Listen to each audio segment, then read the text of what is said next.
Hi everybody, welcome to another episode of Fish Keeping Jamaica. Riley here. Now, a few weeks ago, I did a expose on a pet shop aquarium that was at the front. This is a pet shop. This I play about 30 seconds of it. If you don't recall, you can go back and you can check it on the list of videos in which I have done, and you will see it right. Now check this out. Meanwhile I'm speaking, you will see the video actually playing. Now the fish were looking all good, right, healthy and everything. However, I placed it on the heading that video hostility, or should I say hostile. This tank is hostile, right? The tank was hostile. It has some iridescent sharks in it. It had some Sevrum, some pleco. It also had I think a small Oscar, right, and I think a Texas cichlid, and some other I think, oh yeah, there's a Maingano somewhere there, right, and some other fish. I think there is a clown knife somewhere around there, and some other small sharks.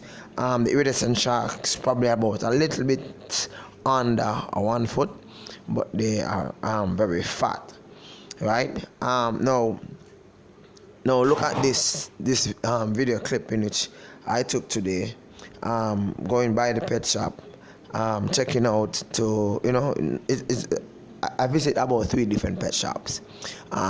I have my favorite, in which I will not share with you right now. I'm going to be doing an expose on that one in a short bit. But as far as this pet shop is concerned, I mostly purchase my feed stock for my fish, right?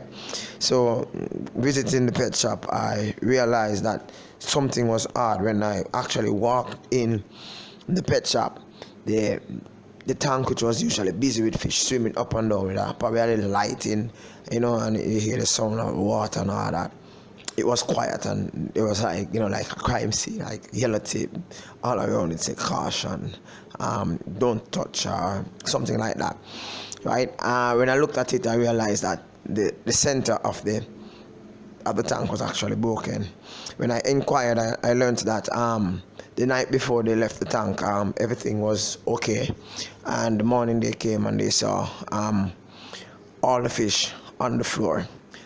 Some of the fish actually were battering all over. They were just not in front of the tank. They were all over the place. Only one fish alone survived, and that was, of course, the pleco, right? I think it was looking like an Albina pleco, right, on it. If you look back on that clip, you will see it. Right, everything else died, right? An average of probably about $8,000 worth of fish or more actually went up as a result of this accident. In looking at the tank, I realized several things. One, there was a little notch at the side, in which I'm actually pointing to when I was actually videotaping this clip, right? It seems as if the notch actually occurred the night before, and for those persons who are familiar with glass, whenever there's a crack in the glass, right, it might not travel at the same time, but it do travel. And with those fish very large and thick, hitting against the glass as they swim in the night, it is just my speculation that what happened is that the large fish actually hit against the glass, which had a small little crack as a result of that nudge. I don't know, probably they were moving something in the night and they never realized, but it actually touched on the frame. Well, it touched on the glass at the edge, and overnight the split actually ran and formed this little semicircle in the middle of the tank, and everything broke.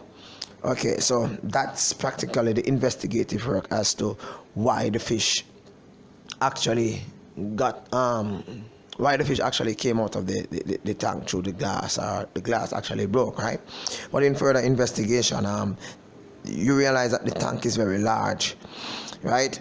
However, the glass itself is not thick enough to sustain the weight of both the water and the size fish.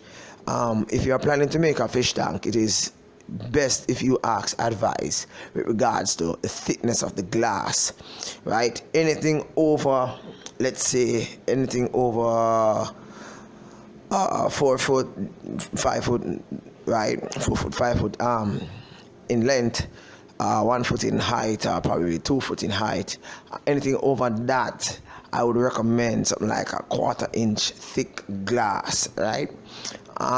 Because as the water pressure actually hits the glass will be underneath tremendous pressure. Understand, chances are your tank stand is not true in balancing, and when that pressure actually hit the glass will create there will be a pressure point, and the crack will start there, and accidents like this do happen.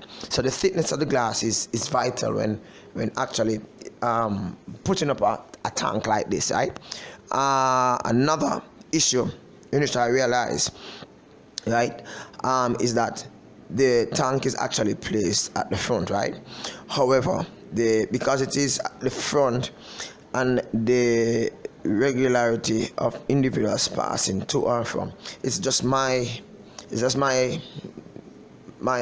assumption that it would be best if they had used like a tank with like a frame sides. So therefore, if you should walk and like bounce the side of it, you'll be actually touching the frame and not the glass itself. So the tank should be not really on a stand per se, being that it is that large and this is that near to people actually moving in and out of a particular area, right? So I feel that should have been done. So that actually contributed. If the glass was thick enough, right, the little nudge in which it got at the side, the glass would not have broken, right? If it had the little thing at the side which actually prevents anyone passing at the side from hitting the glass, I don't think the glass would have been broken neither.